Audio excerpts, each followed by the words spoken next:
So guys, before this video starts, I just want to say this is a video that I've been trying to make for a very long time. I was supposed to make this video at the very end of 2018, but with work, getting stuff in order, and just for some reason every time I record this video, no matter how motivated I am to make the video, I just can't do it. And that's really been holding me back. But right now, I feel like if I really want to be passionate about uploading, I need to get this off my chest ASAP. So this is a story of how 2018 was the worst year of my life in my 21 to almost 22 years of being on this earth. So I really don't know how to start this video off, other than starting from where my initial anxiety started, which was towards the end of 2017. Around that time, I had a lot on my plate. I was a high school football coach as an intern. I wasn't getting paid for it, but I was always doing stuff. I was helping out with the freshman JV and the varsity. At this time, I had a seasonal job that I worked during the summer. Any shift I could pick up for extra cash, I would. So I was very, very spread thin out. Now, school for me was not a good thing because I really didn't enjoy school. And I just wanted to get my degree, get out, start teaching, start coaching, and just get my life on track. And that was a lot of anxiety because I wasn't making a lot of money.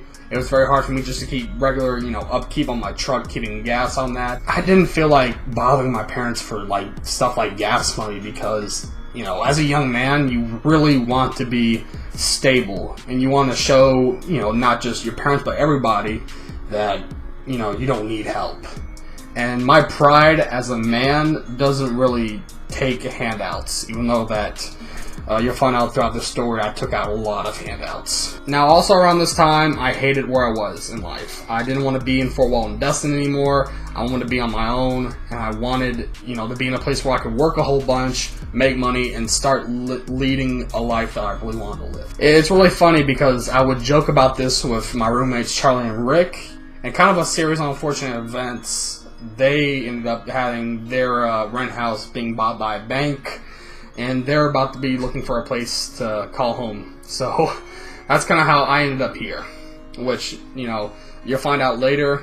I'm very happy it happened. Around this time, I just didn't want to be in Fort Walton, Destin. I wanted to leave. Mainly because I didn't have a lot of friends. All my work friends, even though they were my age, I didn't talk to them a lot because I didn't work a lot. I was, busy doing school and being a coach. Since I'm so young, being a coach in a high school is really awkward because you're not that much older than the people you're coaching. Being where I was, it was like, I'm in the in-between. I'm in the middle. So even, relating to the younger coaches, they're either married or living on their own, which, again, I really can't relate to. So I was very alone.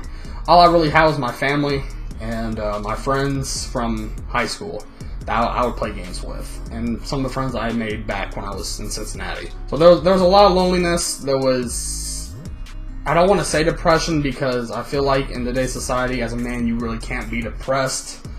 You're looked down upon if you are depressed, and just the way how I view life, it's not good. And I never want to be like that, but that was definitely starting to take toll on my mental state. Then around March, my truck broke down. And that was just more fuel to the fire because I needed that truck. I was still a coach, I had a job, I had school. I needed to be able to drive anywhere on a moment's notice. And now having to rely on my parents and my little brothers for a ride to either work or school or to my coaching gig, it was very, very, very stressful. And it made me not even want to go to school because, it's such a bother. And on top of that, it was a lot of money to repair. And I had just recently spent, my student loans and my tax return doing stuff to the truck. I bought a new windshield, I bought new tires.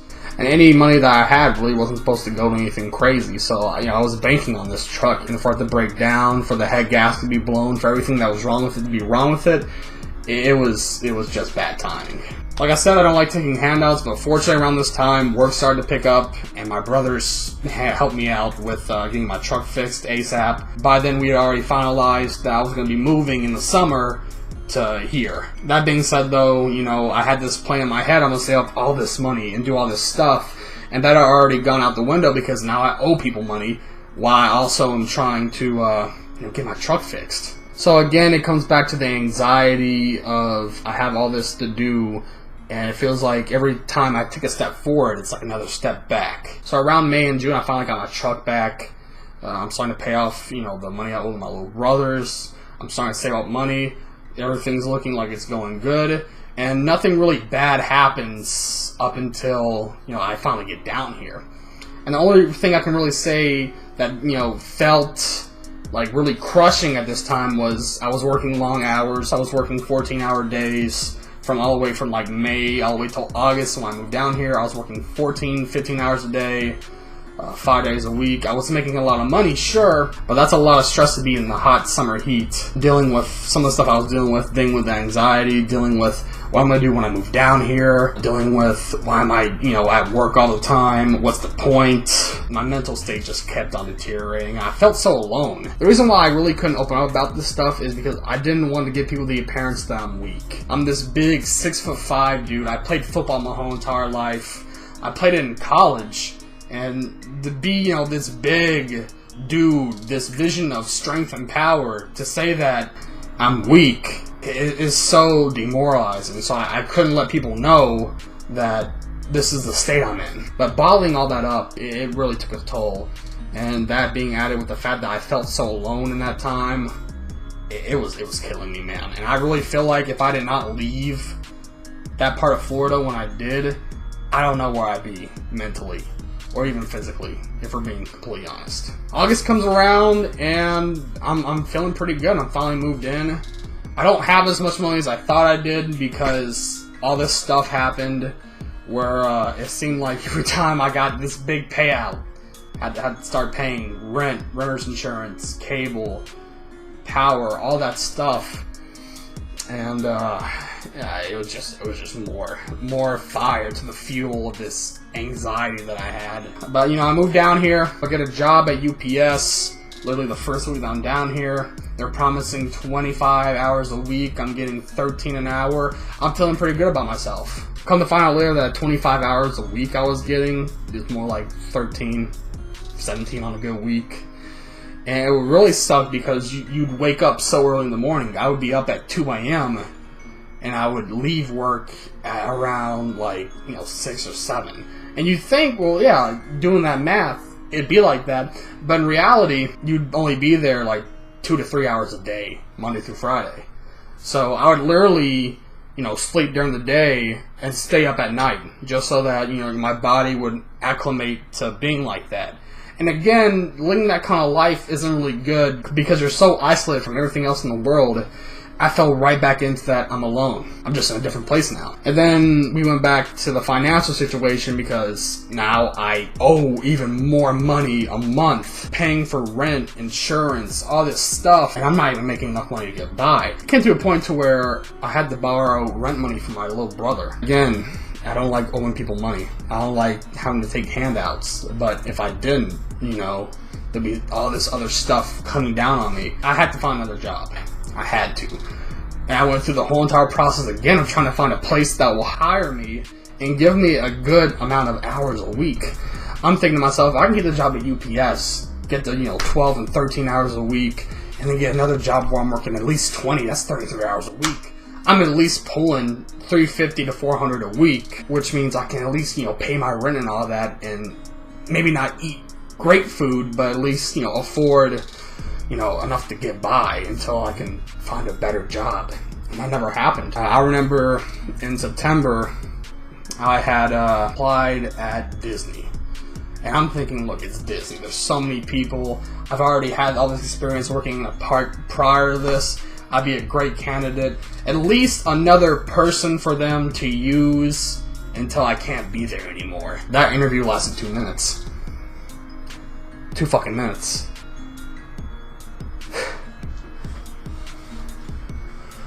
When I'm telling you that I was crushed, I was fucking crushed. Because I had already worked that morning. I had napped for 4 hours, gotten up, got dressed, did the whole entire interview process, getting ready, telling them, I'm the guy, I can work this, and that. to say no, I can't work because I already have another job at UPS and I can't be relied on 24/7. That was crushing. At this point, I had enough of it, and I kept chopping. I kept going on the grind. I thought, if Disney's not gonna work, I'll do Universal. It may not be as a big company as Disney, but I guarantee you a park would love to have me here. Things started to get good. At this point, it's September, October.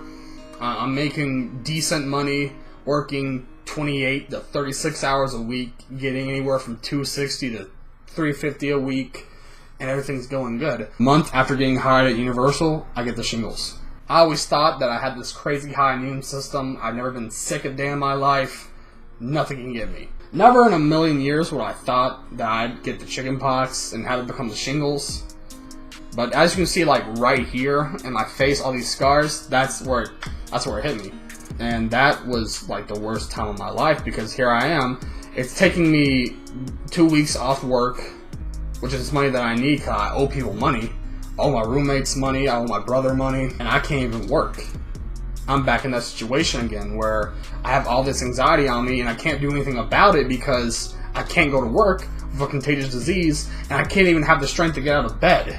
And on top of that, I didn't have money to pay for treatment. I went to my parents, I went to my mom about it, and my mom thought it was just an allergic reaction to poison ivy. I had sores on my face. She was telling me it would really suck for you to go pay all that money at a hospital just for them to tell you it's poison ivy. After about a week and a half, I had enough of it. My grandmother came in clutch, and not only did she pay for my checkup, but for my medicine, even for a little bit of food, just so I had something to eat while healing. Luckily, I don't have to pay her back. But here I am again, third time this year, where I'm getting a handout because I can't make it work. Because I'm a dumb kid trying to be a man and I can't take care of myself. For a whole year, I had all this built up frustration, anxiety, depression. Had all this going through my head that I wasn't good enough, that I couldn't do it, and that I was a failure. Now, fortunately, here we are, 4 months into 2019. Things are getting better. I'm making money. I can pay for my monthly bills. I still owe my roommates a little bit of money, but it's not a whole bunch of money.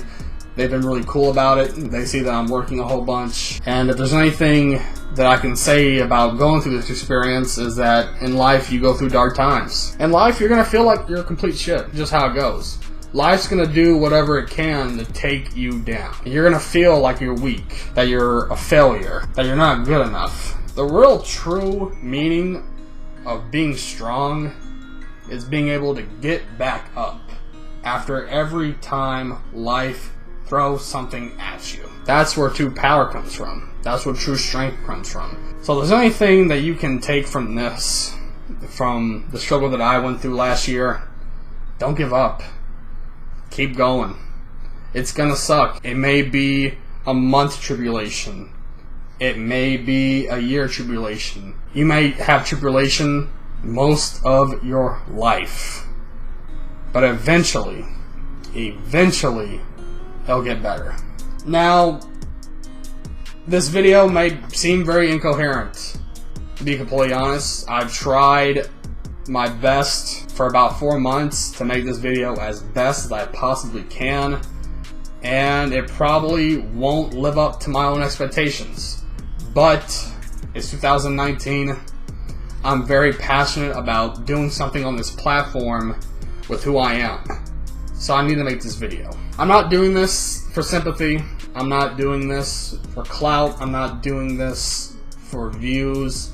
I'm doing this for my own health, because I don't want to be in that point ever again. So that's why I'm making this video. If you watched this video from beginning to end, no matter how long it is, I appreciate you. Now, if this is your first video from me, don't know who I am, this is your first time seeing my face, hearing my voice, or even being on my channel, I thank you for watching the whole entire thing.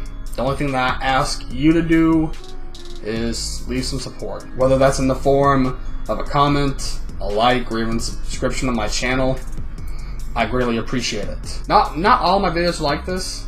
I don't really touch on emotional stuff because, like I said, I want to give people the impression that I'm this, really big, strong, white dude, 6'5" football player guy. I'm a gamer. I play video games. Recently, I've started making music, which I haven't really uploaded on YouTube because it's not that great.